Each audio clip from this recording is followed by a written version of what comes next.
स्थूल पदार्थों के गुण, इसको देख लेते हैं, जो इसमें इम्पॉर्टेंट नोट्स है उसे देख लेते हैं। सामान्यतः द्रव्य मैटर की 3 अवस्थाएं होती हैं, ठोस, द्रव एवं गैस। तो द्रव की कितनी अवस्थाएं होती हैं? 3 अवस्थाएं होती हैं। कौन कौन सी? ठोस, द्रव और गैस।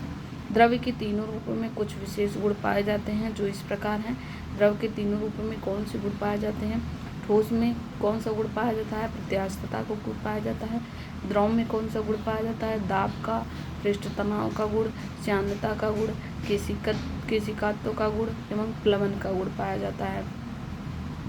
गैस में वायुमंडलीय दाब का गुण पाया जाता है।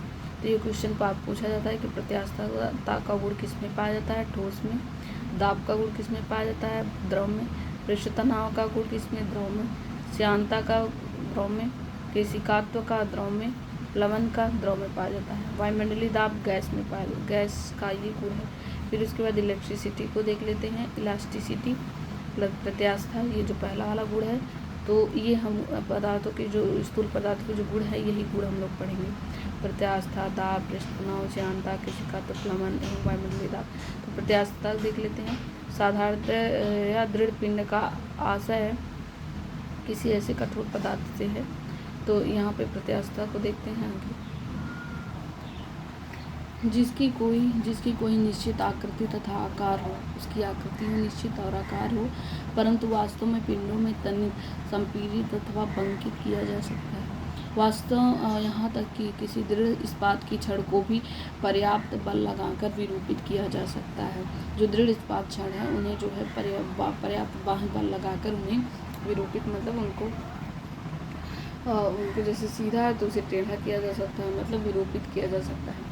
जब किसी वस्तु पर कोई बाह्य बल लगाया जाता है तो उसका आकार अथवा आकृति दोनों ही बदल जाता है। अगर कोई बाह्य बल लगाकर बहुत तेजी से पर्याप्त बाह्य बल लगाया गया तो उसका आकार भी चेंज हो जाएगा और आकार अथवा आकृति भी चेंज हो जाएगी, अथवा दोनों ही बदल सकते हैं, आकार और आकृति दोनों ही बदल सकते हैं। परंतु इस बल को हटा लेने पर वस्तु पुनः आरंभिक अवस्था अथवा प्रकृति प्राप्त कर लेती है।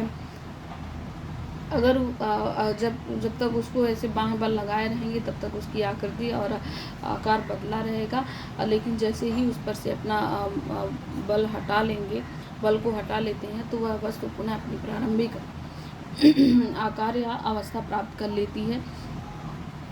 वस्तु की इस गुण को, जिसके कारण वह प्रारंभिक आकार आकृति पाने का प्रयास करती है, वही प्रत्यास्था कहलाती है। तो जो वस्तु का ये गुण है कि एक बार उसे दबाया गया, एक बार उसे उस पर बल लगाया गया तो उसकी आकृति विकृत हुई है, विरूपित हुई है, लेकिन जैसे ही उस पर से फोर्स हटा देंगे तुरंत उसका ये गुण कि तुरंत वो वापस अपने गुण में, जैसे वो पहले थी, अपने गुण में आ जाए। तो जो ये उसका गुण होता है वही होता है प्रत्यास्थता का गुण, वही होता है प्रत्यास्थता। तो प्रत्यास्थता के गुण के आधार पर वस्तुएं 2 प्रकार की होती हैं। तो प्रत्यास्थता के गुण के आधार पर वस्तु कितने प्रकार की होती है? 2 प्रकार की होती है। ऐसी वस्तुएं जो पूर्णतः प्रत्यास्थ होती हैं और ऐसी वस्तुएं जो ऐसी पूर्ण प्रत्यास्थ वस्तुएं होती हैं, पूर्ण प्लास्टिक वस्तुएं होती हैं। तो यहाँ पे देख लेते हैं, जो वस्तुएं बाह्य बल को हटा लिए जाने पर अपनी अवस्था को पूर्णतः प्राप्त कर लेती हैं, वे पूर्ण प्रत्यास्थ परफेक्टली इलास्टिक कहलाती हैं। और पूर्ण प्लास्टिक वस्तुएं जो बाह्य बल को हटा लिए जाने पर अपनी पूर्व अवस्था में नहीं लौटती बल्कि सदैव के लिए विरूपित हो जाती हैं, उन्हें पूर्ण सुघट्य कहलाती है। तो उन्हें सुघट्य भी बोलते हैं, कभी कभी सुघट्य भी नाम देते। परफेक्टली प्लास्टिक होती है, ये परफेक्टली इलास्टिक होती हैं और ये परफेक्टली प्लास्टिक होती हैं। तो ये है कि अपनी अवस्था में वापस आ जाती हैं और ये अपनी अवस्था में वापस नहीं आ जाती हैं, सदैव के लिए ऐसे ही हो जाती हैं। फिर वास्तव में कोई वस्तु न तो पूर्ण प्रत्यास्थ होती है, न ही पूर्ण सुघट्य होती है। तो न तो कोई वस्तु पूर्णतः इलास्टिसिटी होती है, न ही कोई वस्तु पूर्णतः प्लास्टिक होती है, परफेक्टली प्लास्टिक या सुघट्य, इसको सुघट्य भी बोलते हैं। जो दूसरा वाला है इसको सुघट्य भी बोलते हैं। बल्कि सभी वस्तुएं दोनों सीमाओं के भीतर होती हैं। तो ऐसी कोई वस्तु नहीं है इस कोई वस्तु नहीं है कि जो पूर्णतः प्रत्यास्थ हो, और न तो पूर्णतः प्रत्यास्थ होती है और न ही पूर्णतः सुगठ्य होती है, बल्कि सभी वस्तुएं इन दोनों सीमाओं के भीतर ही होती हैं। मोटे तौर पर क्वार्ट्ज को पूर्णतः प्रत्यास्थ वस्तु, मोम को पूर्णतः सुगठ्य माना जा सकता है। जो क्वार्ट्ज होता है, तो ये क्वेश्चन पूछा जाता है कि कौन से पूर्णतः परफेक्टली इलास्टिक है। तो परफेक्टली इलास्टिक या पूर्ण प्रत्यास्थ वस्तु कौन सा क्वार्ट्ज है। क्वार्ट्ज जो है पूर्ण प्रत्यास्थ वस्तु है। और पूर्ण प्लास्टिक वस्तु अथवा सुगठ्य कौन सा है, ये जो है मोम है। पूर्ण प्लास्टिक वस्तु कौन सा है, मोम को एक बार विरूपित कर देते हैं तो दूसरी बार वो अपनी अवस्था में नहीं आ पाता, हमेशा के लिए वैसे ही हो जाता है। लेकिन क्वार्ट्ज को एक बार विरूपित कर देते हैं तो फिर से वो अपनी अवस्था में वापस आ जाता है। अब देख लेते हैं प्रतिबल क्या है, स्ट्रेस क्या है। प्रतिबल जब किसी वस्तु पर बाह्य बल लगाकर उसकी आकार आकृति में परिवर्तन किया जाता है तो उस वस्तु की प्रत्येक काट मतलब सेक्शन पर बाह्य बल के बराबर परंतु विपरीत दिशा में कुछ आंतरिक प्रतिक्रिया बल उत्पन्न होती है। तो जो यह प्रयास करते हैं कि वह वस्तु अपने पुराने आकार को प्राप्त कर ले, इस प्रकार के बलों को प्रतिबल कहते हैं। जैसे किसी वस्तु पर जैसे यहाँ पे जैसे जो क्वार्ट्ज थी, इस पर हमें बल लगाएं, फोर्स लगा करके उस पर उसको दबा रहे हैं तो वो उसकी आकृति जो है चेंज बदल आकार में परिवर्तन हो गया। लेकिन जो उसका वो गुण होता है वो अपनी तरफ से भी फोर्स लगाती है ना, जैसे हम बल लगा करके छोड़ दिए, अब उसकी बल लगा दिए तो उसकी आकृति चेंज हो गई। लेकिन जैसे ही छोड़े तो वो जो वस्तु है, पिंड है, वो क्या होगा, वो अपने अंदर से भी बल लगाएगा, उतना ही बल लगा करके फिर से वो जो है अपनी वापस अवस्था में आ जाएगा। जैसे रबड़ की गेंद को हम ऐसे दबा करके उसकी आकृति विरूपित करती है, लेकिन जैसे ही छोड़े तो जो गेंद है वो अपनी तरफ से भी उतना ही बल लगाएगी जितना हम लगाए थे, उतना ही लगा करके वो फिर से वो अपनी अवस्था में आ जाती है। तो वही जो बल लगाती है वही क्या है, प्रतिबल है। जो वस्तु बल लगाती है, हम नहीं, जो हमने लगाते हैं वो तो फोर्स है, लेकिन जो वो वस्तु लगाती है वो क्या है, प्रतिबल है। तो उस वस्तु की प्रत्येक काट पर बाएं बल के बराबर परंतु विपरीत दिशा में कुछ आंतरिक बल उत्पन्न हो जाते हैं, जो यह प्रयास करते हैं कि वस्तु अपनी पुरानी आकार को प्राप्त कर ले। इस प्रकार के बलों को प्रतिबल कहते हैं। तो हमारी तरफ से बल लगाया गया और उस क्वार्ट्स वाली जो गेंद है उसकी तरफ से क्या लगाया गया, प्रतिबल लगाया गया। तो यदि किसी वस्तु के क्षेत्रफल A वाले किसी अनुप्रस्थ काट मतलब उसकी किसी भाग पर, जैसे तो आप गेंद लिए, जो क्वार्ट्स की गेंद लिए, फिर उसकी वजह से दबाएं, तो किसी एक अनुप्रस्थ काट पर किसी एक जगह दबाएंगे ना, तो वही अनुप्रस्थ काट की लंबवत दिशा में लगाया गया बल, हमने बल लगाया F, जहाँ पे बल ए वाले अनुप्रस्थ काट की, तो क्षेत्रफल उसका जो वस्तु है उसका क्षेत्रफल A है, तो प्रतिबल जहाँ पे अनुप्रस्थ काट का क्षेत्रफल A है, तो जो प्रतिबल होता है जो वस्तु लगाए तो यह बाई A होता है। यह बने जो हमारा लगाया बल है, और जो उस अनुप्रस्थ काट पर लगाया गया क्षेत्रफल है जहाँ पर हमने दबाया था, तो F बाई ए होता है। तो प्रतिबल बराबर F बाई ए होता है। प्रतिबल का एसआई मात्रक न्यूटन मीटर स्क्वायर होता है। प्रतिबल का एसआई मात्रक न्यूटन प्रति मीटर स्क्वायर प्रतिबल का एसआई मात्रक न्यूटन प्रति मीटर स्क्वायर होता है। यहाँ पर प्रतिबल F बाई ए होगा और F बाई ए, फिर उसके बाद प्रतिबल का एसआई मात्रक न्यूटन प्रति मीटर स्क्वायर है। फिर विकृत स्ट्रेन क्या होता है, विकृत क्या होता है, विकृत देख लेते हैं। यदि किसी वस्तु पर बाएं बल लगाने पर वस्तु के आकार या आकृति में परिवर्तन हो जाता है तो उसे विकृति कहते हैं। मतलब कि जब जैसे उस क्वार्ट्ज की गेंद को हमने दबाया तो उसकी आकृति में परिवर्तन हो गया, तो वही जो आकृति में परिवर्तन होता है उसी को विकृति कहते हैं।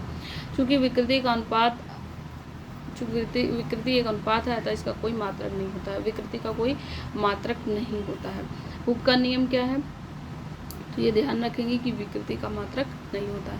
हुक का नियम, वैज्ञानिक रॉबर्ट हुक के अनुसार यदि वस्तु की विकृति अधिक नहीं है तो पदार्थ पर कार्यरत प्रतिबल उसमें उत्पन्न विकृति के अनुक्रमानुपाती होता है।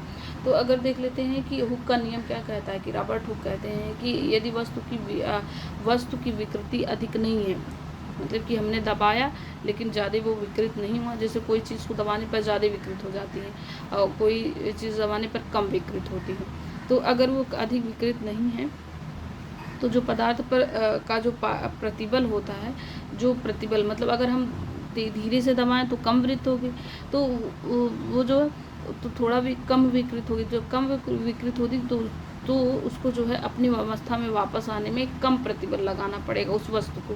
तो वही है लिखा हुआ, जो तो पदार्थ पर कार्य प्रतिबल उसमें उत्पन्न विकृति के अनुक्रमानुपाती। अगर कम विकृत हुई है तो प्रतिबल कम लगेगा, अगर ज़्यादा विकृत हुई है तो जो वस्तु अपना प्रतिबल लगाता है अपनी अवस्था में लाने के लिए, वो प्रतिबल ज़्यादा लगेगा। तो इसीलिए क्या है, प्रतिबल किसके अनुक्रमानुपाती होता है, विकृति के अनुक्रमानुपाती है, विकृति के अनुक्रमानुपाती होता है, स्ट्रेन के अनुक्रमानुपाती होता है। प्रतिबल तथा विकृति का अनुपात एक नियतांक होता है जिसे प्रत्यास्थता गुणांक ई कहते हैं। तो अगर जो प्रतिबल और विकृति की दोनों परस्पर अनुक्रमानुपाती हैं तो प्रतिबल प्रोपोर्शनल टू विकृति, लेकिन अगर प्रतिबल बटे विकृति कर दे तो ये जो है एक प्रत्यास्थ गुणांक ई कहते हैं, इन्हें एक नियतांक होता है। प्रतिबल और विकृति का अनुपात एक नियतांक होता है जिसे प्रत्यास्थता गुणांक ई कहते हैं। तो ई इक्वल टू प्रतिबल बटे विकृति, तो ई इक्वल टू प्रतिबल बटे विकृति को क्या कहते हैं, ई प्रत्यास्थता गुणांक, इलास्टिसिटी गुणांक। फिर उसके बाद देख लेते हैं पृष्ठ तनाव क्या होता है, सरफेस टेंशन क्या होता है। पृष्ठ तनाव किसका गुण है, यहाँ पे हमने देखा या जो ठोस में कौन सा गुण है, प्रत्यास्थता। तो ये जो प्रत्यास्थता इलास्टिसिटी का गुण किसमें है, प्रत्यास्थता, तो प्रत्यास्थता का हो गया। फिर उसके बाद ये जो पृष्ठ तनाव का गुण किसमें होता है, द्रव में होता है, द्रव का ये गुण है। अब इसे देख लेते हैं पृष्ठ तनाव का गुण। यहाँ पर देख लेना किसी द्रव की वह प्रकृति, तो ये है पृष्ठ तनाव। पृष्ठ तनाव में देख लेते हैं क्या, किसी द्रव की वह प्रकृति जिसके कारण इसका स्वतंत्र पृष्ठ फ्री सरफेस न्यूनतम क्षेत्रफल घेरने की प्रवृत्ति रखता है तथा एक तनी हुई प्रत्यास्थ झिल्ली की भांति व्यवहार करता है, पृष्ठ तनाव कहलाता है। इसका एसआई मात्रक न्यूटन प्रति मीटर है, न्यूटन बटे मीटर है। तो क्या कह रहा है कि जो पृष्ठ तनाव होता है कि जैसे वाटर है, वाटर का लेवल है, उसमें जो है उसका स्वतंत्र पृष्ठ है, मतलब कि जो वाटर का ऊपर वाला लेवल है, तो वहाँ पे क्या है, तनी हुई प्रत्यास्थ झिल्ली की तरह काम करता है। जो ऊपर का जो लेयर है ऐसे लगता है कि जैसे तनी हुई झिल्ली की लेयर की तरह काम करता है, तो उसे क्या कहते हैं, पृष्ठ तनाव कहते हैं। और फिर उसके बाद देख लेते हैं किसी द्रव के लिए पृष्ठ तनाव का मान द्रव की प्रकृति पर। तो जो पृष्ठ तनाव का मान किस पर निर्भर करेगा, द्रव की प्रकृति पर निर्भर करेगा, द्रव के ताप पर निर्भर करेगा और उस माध्यम पर निर्भर करता है जो द्रव के पृष्ठ के दूसरी ओर होता है। तो जैसे द्रव का पृष्ठ है और फिर उसकी दूसरी ओर इधर है, तो वो दूसरी होता है। ताप बढ़ने पर पृष्ठ तनाव घटता है। अगर जैसे द्रव में पृष्ठ तनाव है ऐसे, माचिस की तीली हमने रखा, माचिस की तीली डूबी नहीं, उस पर क्या है, पृष्ठ तनाव। पृष्ठ तनाव की वजह से वो माचिस की तीली अंदर नहीं गई, ऊपर ही तैर रही। तो ये जो पृष्ठ तनाव है, अगर पानी अगर हम उसे गर्म करेंगे तो ये क्या है, ताप अगर बढ़ा देते हैं तो पृष्ठ तनाव क्या होगा, घट जाएगा और माचिस की तीली क्या हो जाएगी, अंदर चली जाएगी। तो वही है कि ताप बढ़ाने पर पृष्ठ तनाव घटता है। क्रांतिक ताप पर तो किस ताप पर पृष्ठ तनाव शून्य होता है, क्रांतिक ताप पर पृष्ठ तनाव शून्य होता है। यदि किसी द्रव का भार या नगण्य हो तो उसकी आकृति पूर्ण गोलाकार होगी। अगर कोई द्रव है उसका भार नगण्य है, अगर कोई द्रव है उसका भार नगण्य है तो उसकी आकृति पूर्ण गोलाकार होगी। अगर ये तो क्वेश्चन बनता है कि किसकी आकृति पूर्णतः गोलाकार होगी। यदि कोई वस्तु का भार नगण्य है तो उसकी आकृति पूर्ण गोलाकार होगी। उदाहरण के लिए वर्षा की बूंदें तथा साबुन के बुलबुले पूर्ण गोलाकार होते हैं। तो जो वर्षा की बूंदें हैं वो कैसी होती हैं, पूर्ण गोलाकार होती हैं। और साबुन, जैसे बारिश होता है तो बारिश की बूंदें नीचे गिरती हैं, जितनी गोले की तरह होती हैं, तो वर्षा की बूंदें पूर्ण गोलाकार होती हैं। साबुन के बुलबुले भी एकदम से गोल होते हैं, साबुन के बुलबुले पूर्ण गोलाकार होते हैं। इसका कारण यह है कि बूंद वह आकृति धारण करती है जिसमें उसकी स्थिति ऊर्जा न्यूनतम होती है। इसलिए बूंद जो है क्यों नहीं वर्ग का स्क्वायर का धारण करती, क्यों नहीं ट्रायंगल का धारण करती, किसी का नहीं धारण करती, लेकिन वो जो है पूर्ण गोलाकार का रूप धारण करती है। क्यों पूर्ण गोलाकार का धारण करती है, क्योंकि ये सबसे न्यूनतम स्थिति ऊर्जा, सबसे कम ऊर्जा में यही बन सकता है, पूर्ण गोलाकार बन सकता है, सबसे उसकी स्थिति ऊर्जा न्यूनतम होती है यहाँ पर। इसलिए बूंद वह आकृति धारण करती है जिसमें उसकी स्थिति ऊर्जा न्यूनतम होती है। यदि बूंद के ऊपर केवल पृष्ठ तनाव ही कार्य कर रहा हो तो उसकी स्थिति ऊर्जा तब न्यूनतम होगी जब उसका क्षेत्रफल कम होगा। अतः बुध गोलाकार हो जाएगी, गोलाकार हो जाएगी। अब फिर उसके बाद हम ससंजन बल और असंजन बल देख लेते हैं क्या है। आणविक सिद्धांत के अनुसार प्रत्येक पदार्थ छोटे छोटे कणों से मिलकर बना है, जिन्हें अणु कहते हैं। तो जो छोटे छोटे कणों से मिलकर बना है उन्हें क्या कहते हैं? अणु कहते हैं, जिन्हें अणु कहते हैं। ये अणु एक दूसरे को आकर्षित करते हैं और एक ही पदार्थ के अणुओं के बीच जो आकर्षण बल का कार्य करता है उसे ससंजन बल या कुछ कोहेसिव फोर्स कहते हैं।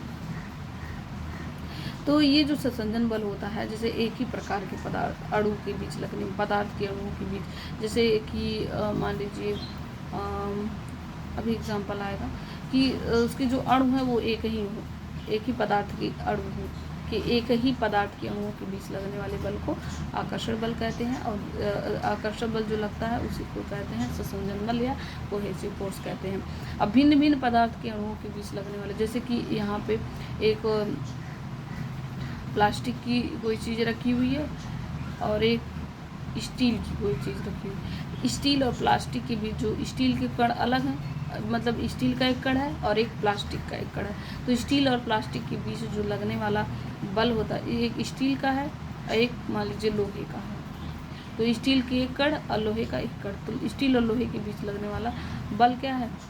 असंजन बल। लेकिन अगर एक ही पदार्थ को, लोहे का एक कण हो, फिर एक और ऐसा पदार्थ हो वो भी लोहे का हो, एक पदार्थ ऐसा है कि वो लोहे का है, दूसरा पदार्थ भी लोहे का, तो लोहे का कण लोहे के कण में लगने वाले बल को क्या है?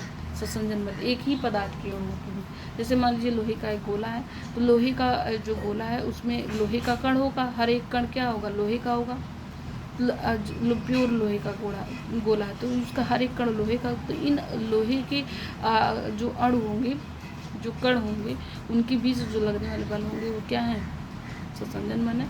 लेकिन अगर एक लोहा है, फिर उसके ऊपर से एक प्लास्टिक उसके ऊपर बिछा दी जाती है उसकी लेयर, तो उस लोहे का एक कण और प्लास्टिक के बीच जो ऊपर वाला है, भिन्न भिन्न पदार्थों के अणुओं के बीच लगने वाले आकर्षण बल को क्या कहते हैं? असंजन बल कहते हैं, एडहेसिव फोर्स कहते हैं।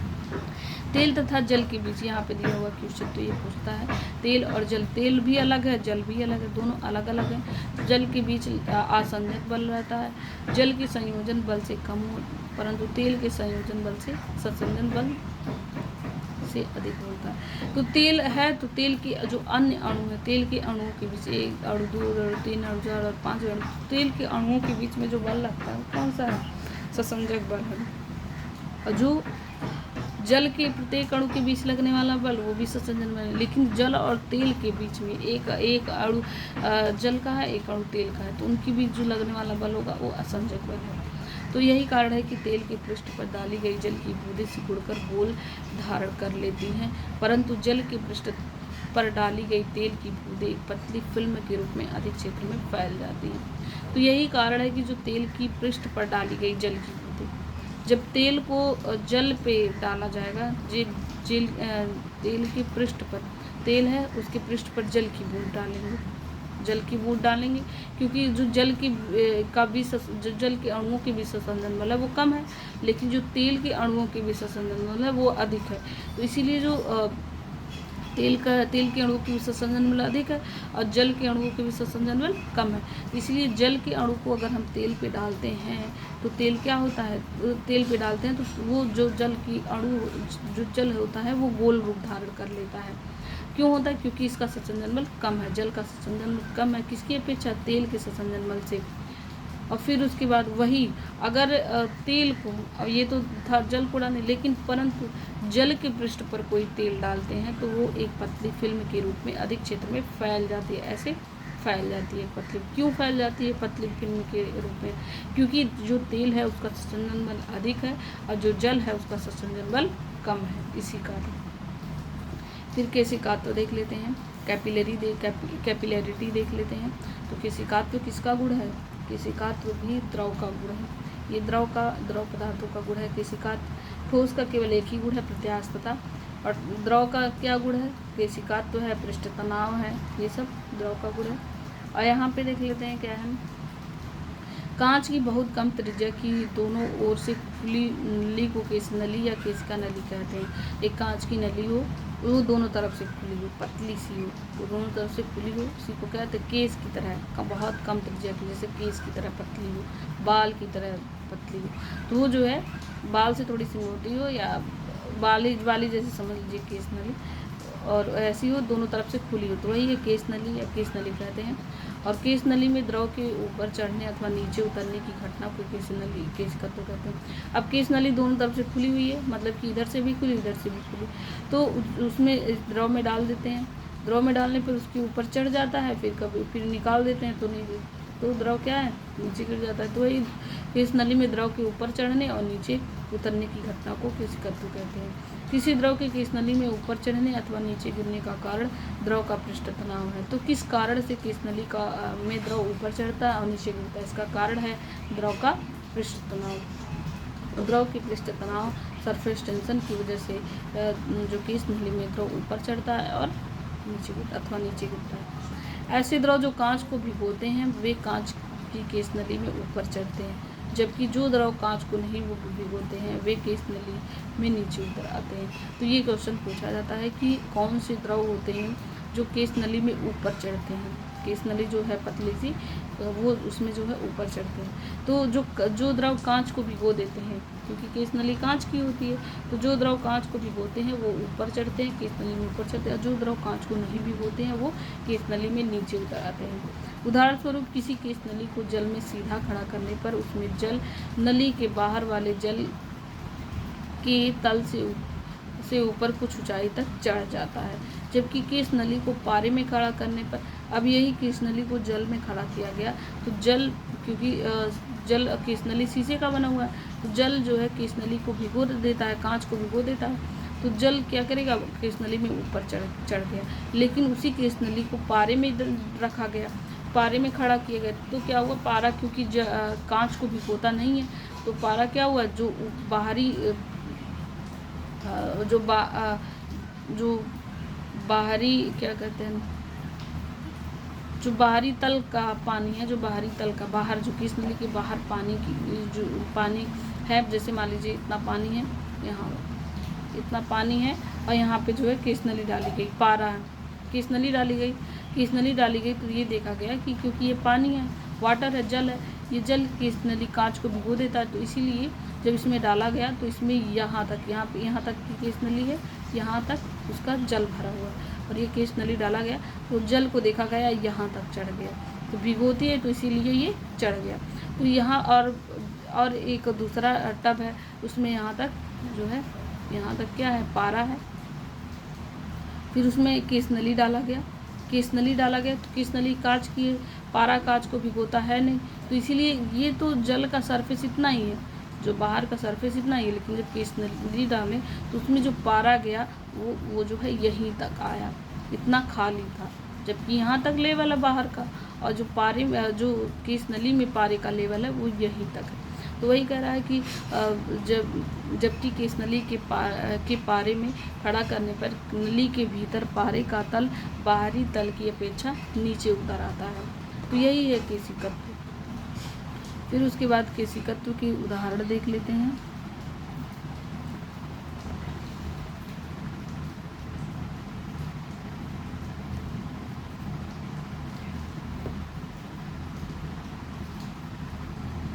केशिकत्व के उदाहरण देख लेते हैं।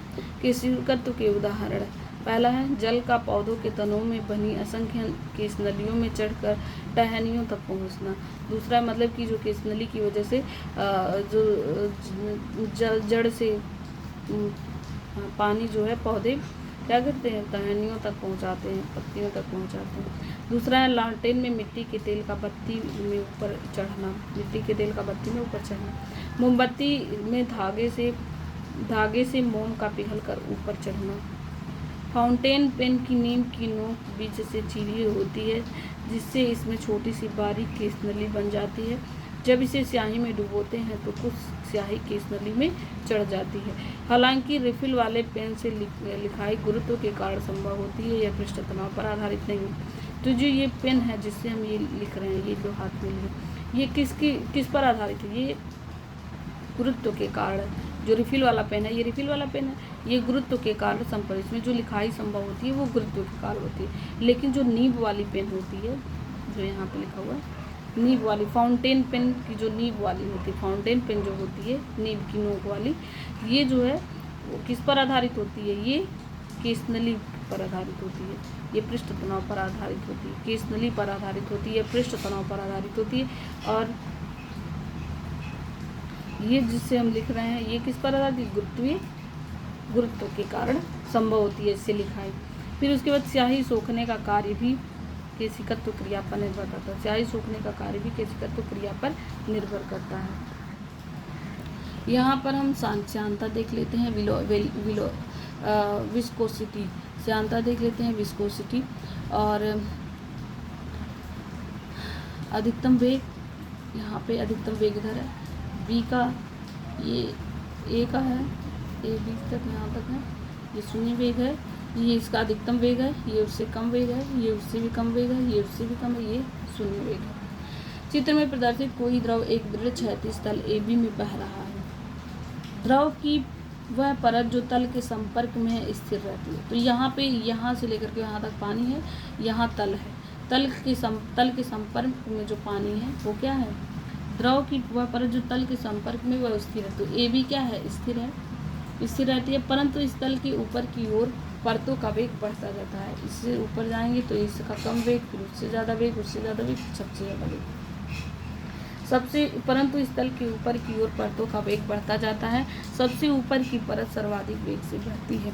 3 समानांतर परतों ए बी तथा सी में परत ए का वेग सबसे कम, परत ए का वेग क्या है, सबसे कम है, और परत बी का वेग उससे अधिक, परत सी का वेग सबसे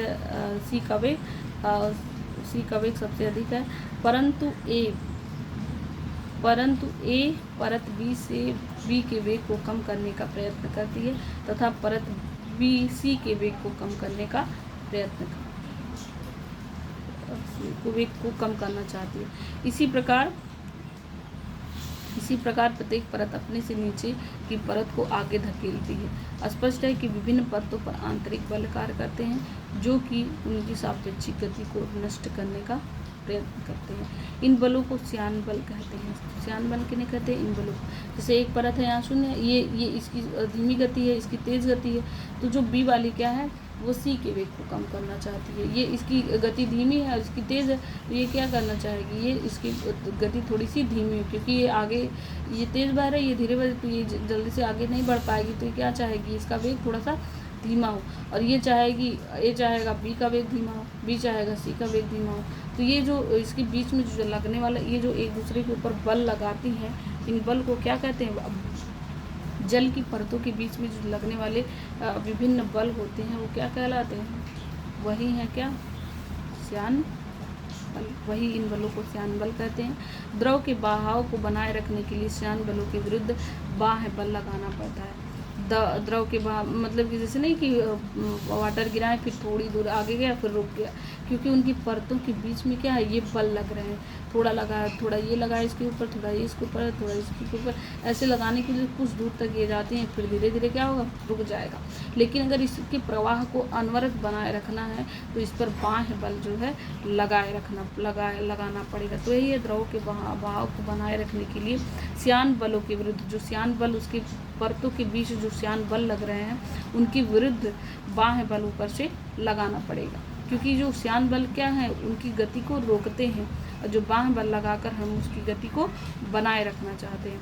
स्पष्ट है कि द्रवों का वह गुण जिसके कारण वह अपनी विभिन्न परतों के मध्य सापेक्षिक गति का विरोध करता है तो श्यानता कहलाता है। गाढ़े द्रव जैसे ग्लिसरीन, शहद इत्यादि में अधिक श्यानता होती है। तो सबसे अधिक श्यानता किसमें होती है, ग्लिसरीन और शहद में। ग्लिसरीन अभी देखते हैं, अब गिर जाएगा, थोड़ी दूर जाएगा, ये इतनी ही दूर जाएगा तब तक रुक जाएगा। शहद को हम गिरा दिए, थोड़ी सी दूर यहीं तक जाएगा फिर रुक जाएगा। क्यों जाएगा, चलता रह जाता नहीं जाएगा, क्यों नहीं जाएगा, क्योंकि उनकी परतों के बीच बहुत अधिक श्यानता होती है। एक परतों के बीच वो श्यान बल बहुत ज़्यादा लगता है, तो इसीलिए जो है ये सबसे अधिक श्यान होती है ग्लिसरीन और शहद। अतः गाढ़े द्रव पतले द्रव की अपेक्षा शीघ्र ठहर जाते हैं। जो गाढ़े द्रव होते हैं उनकी श्यानता क्या होगी, श्यान बल उनमें ज़्यादा होगा, श्यान बल ज़्यादा होगा तो वे ज़्यादा दूर नहीं जा पाएंगे, ठहर जाएंगे। और जो पतले द्रव होंगे उसमें श्यानता थोड़ी सी कम होगी, तो कम होगी ये थोड़ी दूर चले जाएंगे। तो इसीलिए गाढ़े द्रव पतले द्रव की अपेक्षा शीघ्र ठहर जाते हैं। द्रव की श्यानता ताप के बढ़ने पर घट जाती है। तो अगर श्यानता गाढ़े द्रव में ज़्यादा है, तो अगर इसे हम गर्म कर दें, ताप बढ़ा दें, गर्म कर दें, तो ये क्या होंगी, इनकी श्यानता घट जाएगी। क्योंकि गाढ़े द्रव से पतले द्रव में चेंज होने लगेगा, तो इसकी श्यानता क्या हो जाएगी, घटने लगेगी, बढ़ने लगेगी। इसकी द्रवों की श्यानता ताप के बढ़ाने पर क्या हो जाएगी, घट जाएगी। इसके विपरीत गैसों की श्यानता ताप बढ़ाने पर बढ़ जाती है। तो ये क्वेश्चन पूछा जाता है कि द्रव में ताप बढ़ाने पर श्यानता घटती है और गैसों में ताप बढ़ाने पर श्यानता बढ़ती है। ठोस में श्यानता नहीं होती है। ठोस में क्या होता है, श्यानता नहीं होती है, क्योंकि ठोस क्या है, सॉलिड है, कांस्टेंट है, जिसमें श्यानता नहीं होती है। जो मूव करने वाले होते हैं उन्हीं में श्यानता होती है। जैसे द्रव क्या करता है, मूव करता है, गैस क्या करता है, मूव करता है। लेकिन द्रव में ताप बढ़ाने पर श्यानता घटती है और गैस में ताप बढ़ाने पर श्यानता बढ़ती है। फिर दाब को देख लेते हैं। दाब किसका है, गुण है, तो द्रव का गुण है ये। एकांक क्षेत्रफल पर लंबवत लगने वाले बल को दाब कहते हैं। जैसे ये कोई क्षेत्रफल है, यहाँ मान लीजिए ये जो लाइन बनी हुई है, तो ये एकांक क्षेत्रफल पर लंबवत, मतलब ऐसे लंबवत जो लगने वाले बल, संपूर्ण में लंबवत लगने वाले बल को दाब करते हैं। इस पर दबाते हैं तो ये दाब करते हैं। तो दाब बराबर बल, जो हमने बल लगाया, और बटे जिस क्षेत्रफल पे, ये वाला जो क्षेत्रफल, तो दाब बटे क्षेत्रफल हो जाएगा। दाब का मात्रक न्यूटन बटे मीटर स्क्वायर है। फिर द्रव के अंदर किसी बिंदु पर दाब, द्रव के स्वतंत्र तल से h गहराई पर स्थित किसी बिंदु पर द्रव के कारण दाब होता है P बराबर h D G P H D P बराबर एच डी जी।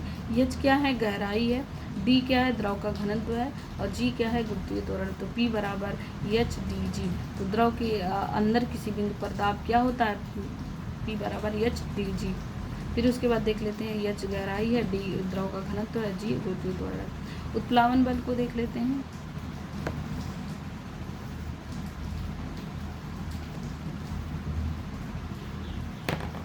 उत्प्लावन बल को देख लेते हैं। जब कोई ठोस वस्तु द्रव में डुबोई जाती है तो उसके भार में कुछ कमी का अनुभव होता है। जब कोई ठोस वस्तु द्रव में डुबो दी जाती है तो जैसे लगता है उसका भार कितना कम हो गया है। जब कभी जैसे अभी कोई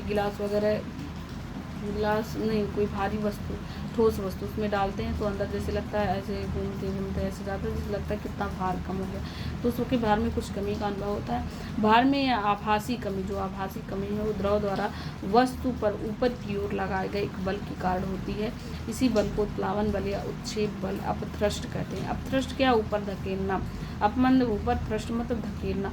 तो जब हम किसी चीज़ को अंदर डुबाते हैं वो तुरंत नहीं डूबती है क्योंकि पृष्ठ तनाव होता है, लेकिन पृष्ठ तनाव के विरुद्ध और धकेल करके जो अंदर डालते हैं तो अंदर से क्या होता है, तुरंत तब भी नहीं जाती, तुरंत वो क्या, गिलास क्या होता है, ऊपर आ जाता है। थोड़ा अंदर डालते हैं फिर गिलास ऊपर आ जाता है। तो ये सब क्यों होता है, जो अंदर से यानी कि कोई बल लग रहा है जिसकी वजह से हम अंदर तो डुबोए लेकिन फिर से वो वापस आ गया। तो जो अंदर से बल लग रहा है, जो जल के अंदर से जो फोर्स लग रहा है उसको ऊपर धकेल कर, तो वही है उत्प्लावन बल, वही उत्क्षेप बल या उत्प्लावन बल कहते हैं। उत्क्षेप वस्तु द्वारा हटाए गए द्रव के गुरुत्व केंद्र पर कार्य करता है जिसे उत्प्लावक केंद्र कहते हैं। ये क्यों होता है, जब किसी वस्तु को उसके अंदर जल के अंदर डालते हैं तो वो उतना ही जगह क्या करता है, वाटर को हटाता है वहाँ से, और इसी वाटर को हटाए जाने की वजह से फिर से वापस से वही बल लगता है। और जब वो बल लगता है तो क्या होगा, वस्तु फिर से वो ऊपर आ जाएगी, नीचे नहीं जाएगी। तो वही जो अंदर से बल, जो जल बल लगाता है वही क्या है, जब किसी वस्तु को डुबोया जाता है तो वो नहीं डूबता है, फिर से वापस ऊपर आ जाता है। तो वो जो बल अंदर से कौन लगा रहा है, जल लगा रहा है। तो वो जो जल अंदर से बल लगा रहा है वही क्या है, उत्प्लावन बल है। फिर उसके बाद देख लेते हैं आर्किमिडीज का सिद्धांत। आर्किमिडीज का सिद्धांत देख लेते हैं। जब कोई वस्तु किसी द्रव में पूर्णतः आंशिक रूप से डुबोई जाती है तो उसके भार में कमी प्रतीत होती है। भार में यह कमी वस्तु द्वारा हटाए गए द्रव के भार के बराबर होता है। तो हमें लगता है कि आभासी कमी, जैसे किसी कोई अंदर द्रव आंशिक रूप से डुबोते हैं तो जैसे लगता है उसका भार बहुत कम हो गया। तो ये जो आभासी कमी लगती है वो किसके बराबर होती है? जो हम हटाए गए द्रव, जो वस्तु को जब डुबाएं तो जितना जल आसपास हटा तो उसके हटाए गए द्रव के भार के बराबर होती है। तो आभासी कमी किसके बराबर होती है? वो हटाए गए द्रव के भार के बराबर होती है।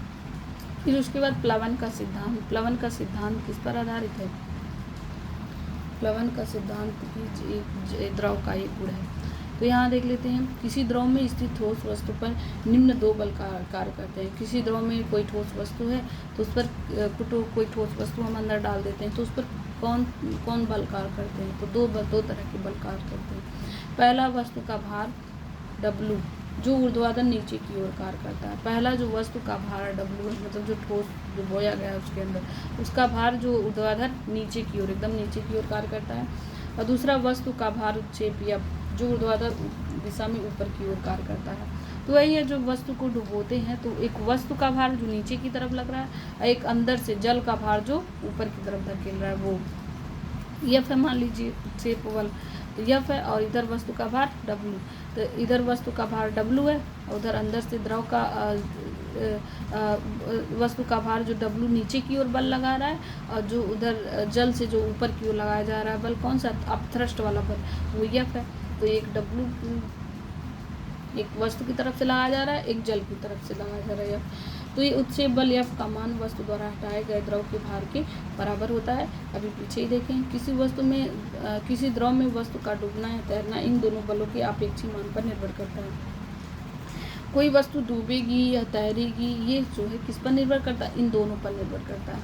वही देख लेते हैं क्या है। तो जिनकी निम्नलिखित अवस्थाएं संभव है। पहला है, यदि वस्तु का भार है वो अधिक है, किससे? जो जल वाटर का जो अपथ्रस्ट वाला फोर्स है, अपथ्रस्ट फोर्स है, उससे जो है अधिक है। तो इस दिशा में परिणामी बल क्या होगा? W माइनस F नीचे की ओर कार्य करेगा और अतः वस्तु द्रव में क्या हो जाएगी? डूब जाएगी। जो भार है, वस्तु का भार ज़्यादा है, किससे ज़्यादा है? जो जल अपना बल लगा रही है अंदर से, अपथ्रस्ट वाला बल लगा रही है, उससे ज़्यादा है। उससे ज़्यादा है वस्तु का भार, तो वस्तु क्या हो जाएगी? डूब जाएगी। लेकिन अगर वस्तु का भार और जो अंदर से वाटर अपथ्रस्ट वाला बल लगा रहा है दोनों बराबर हैं तो क्या होगा? तो इस दिशा में वस्तु द्रव में जहाँ होगी वहीं तैरती रहेगी। तो जहाँ होगी वस्तु वहीं तैरती रहेगी। और फिर उसके बाद आगे देखते हैं। और फिर है, अगर बराबर है तो क्या होगा? वस्तु वहीं तैरती रहेगी। अगर वस्तु का भार ज़्यादा है उत्प्लावक बल से तो वस्तु डूब जाएगी। अगर वस्तु का भार उत्प्लावक बल के बराबर है तो क्या हो जाएगी? तो वह तैरती रहेगी। लेकिन अगर वस्तु का भार उत्प्लावक बल जो अंदर से अपथ्रस्ट वाला लग रहा है जल वाला बल, उससे जो है कम है तो क्या होगा? तो इस दशा में वस्तु स्वतंत्र छोड़ देने पर ऊपर की ओर उठने लगेगी। तो ये ऊपर की ओर ऐसे उठने लगेगी, जैसे अंदर डालें तब तक ये ऊपर आ जाएगी, उठने लगेगी, तैरेगी नहीं, ऐसे होगी। तो यही है, तो स्वतंत्र छोड़ देने पर ऊपर की ओर उठने लगेगी। किसी द्रव का कितना भाग, तो ये 3 तरह का है। फिर उसके बाद है किसी द्रव का कितना भाग किसी द्रव में डूबेगा। यह द्रव तथा ठोस के आपेक्षिक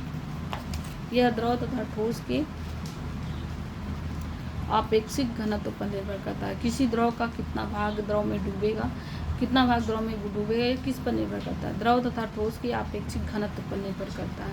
किसी का भाग कितना डूबेगा, जो द्रव है जिसमें डाला गया है वो और जो वस्तु डाली जा रही है वो दोनों के किस पर निर्भर करेगा? घनत्व पर निर्भर करेगा। इसकी गणना निम्न संबंध द्वारा की जा सकती है। ठोस के डूबे भाग का आयतन बटे ठोस का कुल आयतन। जो ठोस हम डाले हैं उसका जो डूबा हुआ भाग है उसका कुल आयतन, कितना भाग डूबा हुआ, अब बटे जो ठोस का पूरा आयतन। फिर ठोस का घनत्व कितना है बटे द्रव का घनत्व। जो ठोस है उसका घनत्व कितना है और जो द्रव जिसमें डुबो रहे हैं उसका घनत्व कितना है, इसके बराबर होता है, बटे इतने बार। तो ठोस के डूबे भाग का आयतन बटे ठोस का कुल आयतन इक्वल टू क्या होता है? ठोस का घनत्व बटे द्रव का घनत्व। स्पष्ट है कि अधिक घनत्व वाले द्रव में ठोस का कम भाग डूबेगा। जो अधिक घनत्व वाला द्रव होगा, द्रव का घनत्व बहुत ज़्यादा है तो क्या होगा, ठोस का कम भाग डूबेगा। लेकिन अगर कम घनत्व वाला द्रव है तो ठोस का अधिक भाग डूबेगा। यदि ठोस का घनत्व द्रव के घनत्व के बराबर है तो ठोस द्रव में तैरेगा। दोनों का घनत्व अगर बराबर है तो क्या होगा, वो ठोस द्रव में तैरेगा। फिर उसके बाद नेक्स्ट चैप्टर के इम्पोर्टेंट नोट्स हम अगली वीडियो में देखते हैं।